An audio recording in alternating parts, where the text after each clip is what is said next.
le Saint-Coran, ce livre-là, la parole d'Allah, wallahi, tout ce que le Coran touche, le Coran valorise. Tout ce que le Coran touche, le Coran valorise. Vous voyez, Djibril, c'est pas pour ne rien, il est le patron de tous les anges. Parce que c'est lui qui a transporté le meilleur de tous les livres. C'est pas pour ne rien que la langue arabe est la langue la plus valorisée par Allah. Parce que le Coran a été écrit en cette langue. C'est pas pour ne rien, la Mecque est la meilleure des cités. Parce que le Coran est descendu sur cette terre sainte avant les autres. C'est pas pour ne rien que le prophète Mohammed est la meilleure des créatures. Est l'imam des prophètes. Et parce que le Coran, c'est lui qui l'a reçu parmi tous les prophètes. C'est pas pour ne rien. Sa communauté est la meilleure des communautés. Parce que ce livre, le Coran, c'est nous qui l'avons reçu, subhanallah. Donc le Coran est tellement grand. Et donc Allah, il dit, il a donné cette nuit à Muhammad et à sa communauté pour que nous ayons les mérites et même plus que les communautés qui nous ont précédés. Maintenant, cette nuit durant, ce qui la caractérise et ce qui la valorise encore plus, c'est que le Coran a été révélé en cette nuit. Le Coran est descendu, disons, en cette nuit. Pas sur la terre. Mais le Coran est descendu en un seul bloc. Tout le Coran que vous avez aujourd'hui est descendu en un seul bloc. Des lieux les plus élevés dans la miséricorde d'Allah est descendu jusqu'au niveau du ciel le plus bas qu'on appelle Baytul Izza. En cette nuit-là, Allah a fait descendre le Coran des lieux les plus élevés jusqu'à Baytul Izza, au ciel le plus bas, en une seule nuit qui est la nuit de Laylatul Qadr. C'est pourquoi Allah dit Inna anzalnahu fi Laylatil Qadr. C'est nous qui avons fait descendre le Coran durant la nuit de Laylatul Qadr. Donc Allah a fait descendre le Coran en cette nuit. C'est pourquoi il dit dans la sourate 285, verset 185, la sourate 2, verset 185, Allah il dit Shahru Ramadan allazi unzila fihi al-Qur'an huddan lin-nasi wa bayyinatin min al-huda wal-furqan. C'est durant le mois de Ramadan que moi, Allah, j'ai révélé le Coran. Nous avons révélé le Coran durant le mois de Ramadan comme guide pour les êtres humains et comme un manuel d'utilisation dans lequel est détaillé tout ce qui est guidance pour l'homme. Et wal-furqan, critérium du bien et du mal également. Donc naturellement, l'anniversaire de la descente du Coran, c'est cette nuit. Je répète, l'anniversaire du Coran, c'est cette nuit. Donc chaque musulman doit s'arranger à veiller cette nuit dans l'adoration. Tu dois réciter le Coran cette nuit. Que ce soit à travers la prière que tu vas réciter le Coran. Que ce soit, tu vas le prendre directement, t'asseoir pour le lire durant cette nuit. Que ce soit, tu vas prendre le Coran pour faire un peu de tafsir cette nuit, prêcher aux gens avec la parole d'Allah. C'est l'anniversaire du Coran. Donc le Coran doit être lu ce jour. C'est-à-dire que le Coran doit être valorisé cette nuit. Parce que c'est cette nuit que le Coran est descendu sur l'homme.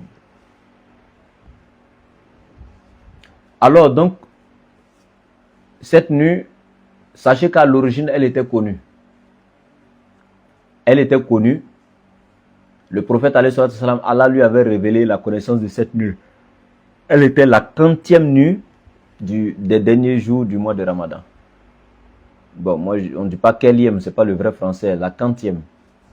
Donc, et alors, le prophète, le jour qu'Allah lui a révélé cette nuit-là, la 40e, elle était durant donc les nuits du mois de Ramadan. Le prophète étant heureux est venu. Il venait dans sa mosquée pour donner, pour montrer cette nuit officiellement à ses sahaba. Comme ça, on n'allait plus se casser la tête pour la chercher. Tout le monde allait savoir c'est telle nuit. Donc du coup, quand le prophète est arrivé dans sa mosquée, il a trouvé des sahaba en train de se titiller.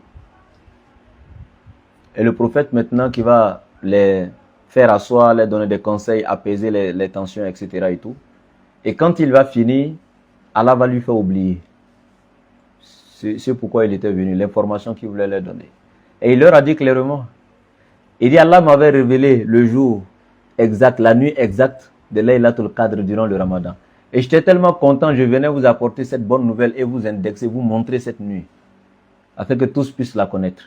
Mais je suis venu vous trouver dans une situation déplorable.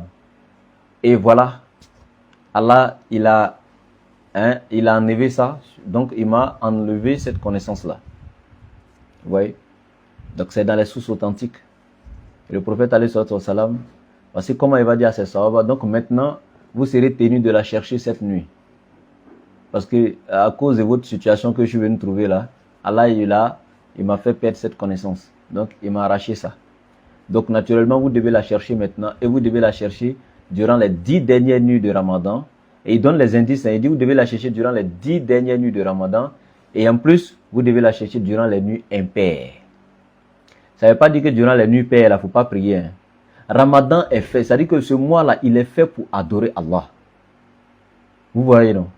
Donc il y a des gens, quand on leur parle là, eux, ils vont s'asseoir pour choisir les nuits impaires là seulement, et puis le reste, ce n'est pas leur problème. Non. Il faut adorer Allah durant tout ce mois. Déjà, ce n'est même pas suffisant. Le mois est peu. 30 nuits seulement, 30 journées seulement. Et vous jouez avec ça? Non. Arrêtons de nous amuser. Parce qu'il y en a qui cherchent que Laylatul Qadr cette nuit. Et quand ils cherchent seulement que cette nuit, durant les nuits impaires, durant cette nuit encore, il y en a qui cherchent les mérites de la nuit elle-même. Oui. Il y en a qui cherchent les mérites de la nuit elle-même. Ils se concentrent que sur cette nuit. Il y a des gens, eux, ils ne cherchent même pas. C'est-à-dire, eux, ils veillent cette nuit. Ils cherchent cette nuit, mais pour chercher quoi dans cette nuit? Allah lui-même. Allahu Akbar. Il y a des gens, eux, c'est Allah lui-même, eux, ils recherchent. Hein? L'amitié d'Allah. C'est Allah qu'eux recherchent durant cette nuit. Comment se rapprocher davantage d'Allah? C'est ça qu'ils cherchent. Alors, ne dormez pas. Voilà, celui qui va dormir durant cette nuit, il va se faire maudire pour ne rien. Parce que durant cette nuit, Allah il dit Tanazzalul malaika. Allah il fait descendre les anges. Les anges descendent durant cette nuit.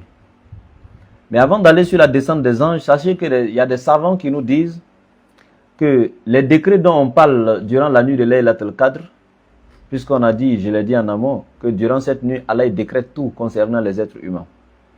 Beaucoup de choses dans nos vies. Il change certains, hein, il maintient certaines choses, etc. Il y a des bonheurs, il y a des malheurs, etc. Mais toi, tu ne sais pas ce qui sera inscrit dans ta vie, dans ton destin, et toi, tu dors. Ça veut dire que toi, tu ne sais pas ce qui sera décidé hein, de ton sort. S'il serait inscrit dans ton destin que tu vas tomber malade, ou tu ne sais pas quoi, tu vas perdre ton travail, hein, tu vas devenir pauvre, tu vas faire un accident. En fait, tu ne sais même pas ce qui est écrit, ce qui sera écrit donc dans ton destin. Et toi, durant cette nuit-là, toi, tu dors. Tu es au maquis, tu es au grain en train de rigoler bêtement. Et tu n'es pas en train de demander à Allah de faire des doigts pour toi. Tes genoux ne sont pas fléchis en train d'implorer Allah dans sa miséricorde. Afin que tout ce qui va décréter te concernant dans ton destin ce jour-là, soit que le bonheur pour toi. Hein? Même si peut-être il y avait quelque chose de négatif qui serait décrété à cause du fait que tu as pleuré cette nuit, imploré Allah. Hein? Tu as passé cette nuit dans l'adoration. Allah, par sa miséricorde infinie, peut changer tout ce qui était mal en bien pour toi. Toi, tu es là, c'est dans les futilités. Subhanallah.